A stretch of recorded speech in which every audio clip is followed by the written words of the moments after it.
وفا کو ثالث کی یاد تو بہت آتی ہے، لیکن وفا سوچتی ہے کہ جب ثالث کے دل میں میرے لیے کوئی جگہ ہی نہیں، جب وہ شفا سے محبت کرتا ہے تو پھر میں کیوں اسے یاد کروں؟ وفا نے خود کو سمجھا لیا ہے کہ ثالث کی محبت کو دل سے نکال کے مجھے زندگی میں آگے بڑھنا ہوگا۔ وفا کے لیے تو فی الحال یہی خوشی بہت بڑی ہے کہ اس کے کردار پہ لگے سبھی داغ دھل گئے ہیں اور باپ نے اسے اپنے سینے سے لگا لیا ہے، اور فائنلی اسے اپنے باپ کی محبت مل گئی ہے۔ جبکہ وفا اس بات سے انجان ہے کہ ثالث کو تو اب اٹھتے بیٹھتے کھاتے پیتے ہر موقع پہ وفا کی یاد ستاتی ہے۔ دوسری طرف وفا کا سامنا اچانک فرجاد سے ہو جاتا ہے تو فرجاد بہت زیادہ جذباتی ہو جاتا ہے اور وفا سے اپنے کیے کی معافی بھی مانگتا ہے۔ وفا سے کہتا ہے کہ تمہارے ساتھ جو کچھ ہوا مجھے اس پہ سچ میں بہت افسوس ہے، لیکن وفا کہتی ہے کہ افسوس تو مجھے ہے آپ پر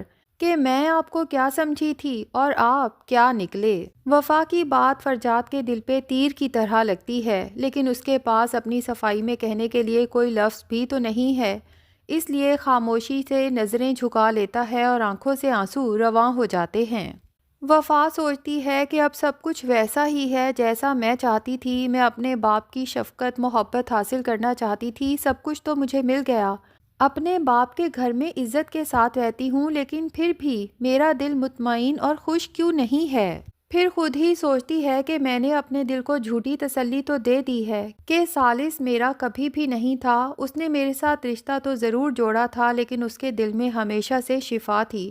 اور وہ شفا کے ساتھ ہی زندگی گزارنا چاہتا تھا۔ لیکن اب جب وقت آ چکا ہے، ثالث کے ساتھ فائنلی میرا رشتہ ٹوٹنے والا ہے، تو مجھے اتنی تکلیف آخر کیوں ہو رہی ہے اس رشتے کے ٹوٹنے پر؟ اس کا دل تو چاہتا ہے کہ وہ ثالث سے بات کرے کہ کسی طرح سے یہ رشتہ بچ سکے، لیکن پھر وہ سوچ لیتی ہے کہ میں ثالث سے اس موضوع پر کوئی بات نہیں کروں گی، اس دفعہ ثالث کو خود ڈیسیژن لینا ہوگا۔ دوسری طرف ثالث تو تقریباً لگتا ہے مجنوں ہی بن چکا ہے کہ پہلے تو اسے وفا کی محض یاد آتی تھی ہر بات پر،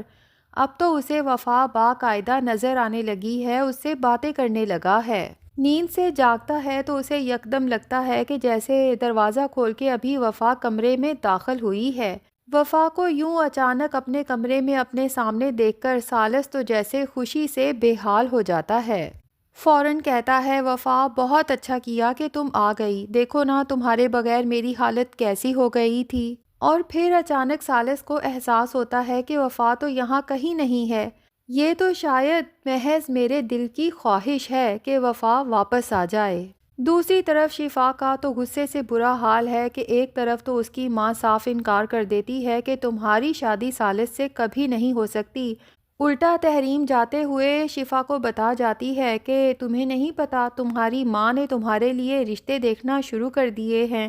بہت جلد وہ کسی کے ساتھ بھی تمہیں رخصت کر دے گی۔ شفا کو وہ غصہ الگ ہے اور ثالث پہ غصہ الگ ہے کہ آخر ثالث نے ابھی تک وفا کو طلاق کیوں نہیں دی، اب اسے کس چیز کا انتظار ہے؟ شفا غصے میں آ کے ثالث کو کال کرتی ہے اور ثالث کو کنونس کرتی ہے کہ جتنی جلدی ہو سکے وفا کو طلاق نامہ بھیج دو، ساتھ ہی اسے یہ بھی کہتی ہے کہ اب تو تمہیں کوئی گلٹ بھی نہیں ہونا چاہیے کہ اگر میں وفا کو چھوڑ دوں گا تو اس کا کیا بنے گا، اس کے باپ نے اسے اپنے دل سے لگا کے رکھا ہوا ہے، وفا وہاں پر بہت خوش ہے۔ اور ساتھ ہی ثالث کو بتاتی ہے کہ اگر تم نے مزید دیر کی تو میرے لیے بہت مشکل ہو جائے گا، کیونکہ میری ماں نے میرے لیے رشتے دیکھنا شروع کر دیے ہیں۔ ساتھ ہی وفا کے لیے برے الفاظ استعمال کرتی ہے تو ثالث کو تو شفا کی بات سن کے بہت غصہ آ جاتا ہے، اسے فون پر ہی احساس دلاتا ہے کہ تمیز سے بات کرو کیونکہ وفا ابھی تک میری بیوی ہے۔ دوسری طرف وفا کے فادر تو اپنی کوتاہیوں کا ازالہ کرنے کے لیے اب زیادہ تر وقت اپنی بیٹی کے ساتھ گزارتے ہیں، دونوں باپ بیٹی مل کے صبح کچن میں چائے بناتے ہیں، خوش گپیاں لگاتے ہیں اور اپنے گزرے ہوئے دنوں کو یاد کرتے ہیں۔ وفا دل سے خواہش کرتی ہے کہ کاش یہ سب دن میں نے اپنے باپ کے ساتھ گزارے ہوتے،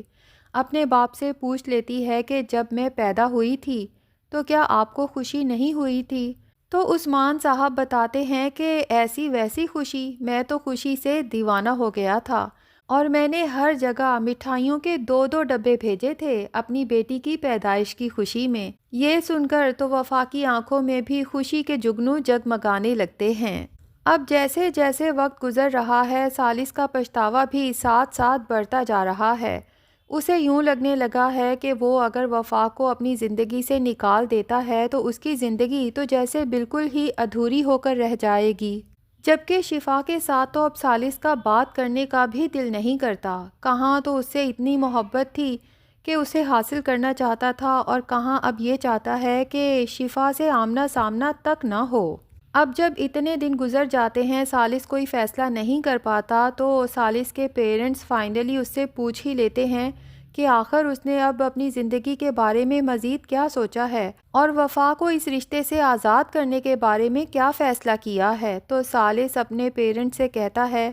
کہ میں تو کوئی فیصلہ کر ہی نہیں پا رہا، یوں لگتا ہے جیسے میں 2 کشتیوں کا سوار ہو کے رہ گیا ہوں۔ تو ثالث کی ماں اسے سمجھاتی ہے کہ 2 کشتیوں کا سوار تو ہمیشہ ڈوب جاتا ہے، اس لیے بہتر یہی ہے کہ کسی ایک کشتی کا انتخاب کر لو۔ دوسری طرف شفا کو لگتا ہے کہ ثالث جو ابھی بھی وفا کو طلاق نہیں دے رہا تو اس کے پیچھے یقیناً پھپھو کا ہاتھ ہے، ورنہ ثالث تو 1 منٹ نہ لگائے وفا کو طلاق دینے میں۔ اس لیے وہ اپنی پھپھو کے ساتھ لڑنے کے لیے پہنچ جاتی ہے اور غصے میں اپنی پھپھو کے ساتھ زبان درازی کرنے لگتی ہے کہ آخر آپ کون ہوتی ہیں ثالث کو روکنے والی کہ وفا کو طلاق نہ دے، جب ہم دونوں ایک دوسرے کو پسند کرتے ہیں، ایک دوسرے سے شادی کرنا چاہتے ہیں، تو آپ کون ہوتی ہیں ہم دونوں کے درمیان میں دوریاں پیدا کرنے والی۔ ثالث کی ماں تو شفا کا جب یہ روپ دیکھتی ہے تو ہکا بکا رہ جاتی ہے کہ یہ اس قدر زبان دراز ہے اور میرے ساتھ اس طرح بدتمیزی سے پیش آ سکتی ہے، جبکہ دوسری طرف وہ وفا تھی جو ہمیشہ میرے ساتھ دھیمے لہجے میں تمیز کے ساتھ پیش آتی تھی۔ اور کچھ ایسا ہی حال ثالث کا ہوتا ہے جو اوپر کھڑا شفا کو اپنی ماں کے ساتھ اس طرح بدتمیزی کرتے دیکھ رہا ہے کہ شفا اس قدر بدتمیز لڑکی ہے۔ شفا کو تو پتہ ہی نہیں کہ ثالث اپنی آنکھوں سے یہ سب دیکھ رہا ہے، سن رہا ہے۔ اب ثالث کے فادر جب شفا کو اس طرح اپنی بیوی کے اوپر چیختے چلاتے دیکھتے ہیں تو اسے آ کے سمجھانے کی کوشش کرتے ہیں کہ یہ تم کس طرح سے بات کر رہی ہو۔ اتنے میں ثالث بھی سیڑھیاں اتر کے نیچے آ جاتا ہے۔ شفا جب یکدم پلٹتی ہے اور پیچھے اچانک ثالث کو دیکھتی ہے تو بہت زیادہ پریشان ہو جاتی ہے، جبکہ ثالث غصے سے شفا کے سامنے آ کے کھڑا ہو جاتا ہے اور اس کی آنکھوں میں آنکھیں ڈال کے کہتا ہے کہ تمہاری جرت کیسے ہوئی کہ تم میری ماں سے اس لہجے میں بات کرو، اور اس شفا کی اچھی خاصی بے عزتی کر کے اسے اپنے گھر سے دفع ہو جانے کا کہہ دیتا ہے۔ ساتھ ہی اسے سختی سے منع کر دیتا ہے کہ دوبارہ اس گھر میں قدم رکھنے کی کوشش بھی مت کرنا۔ اب شفا کا اصل چہرہ دیکھنے کے بعد ثالث کو دکھ تو بہت ہوتا ہے کہ مجھے اس لڑکی کو سمجھنے میں کتنی بڑی غلطی ہو گئی، میں اسے کیا سمجھتا تھا اور یہ کیا نکلی، لیکن ساتھ ہی ثالث کے لیے فیصلہ کرنا بھی آسان ہو جائے گا کہ ایک وہ وفا تھی جو میرے ماں باپ کی اتنی خدمت کرتی تھی، اتنی تمیز سے پیش آتی تھی۔ تو اب یقیناً ثالث جائے گا وفا کے پاس اس سے معافی مانگنے اور اسے بتانے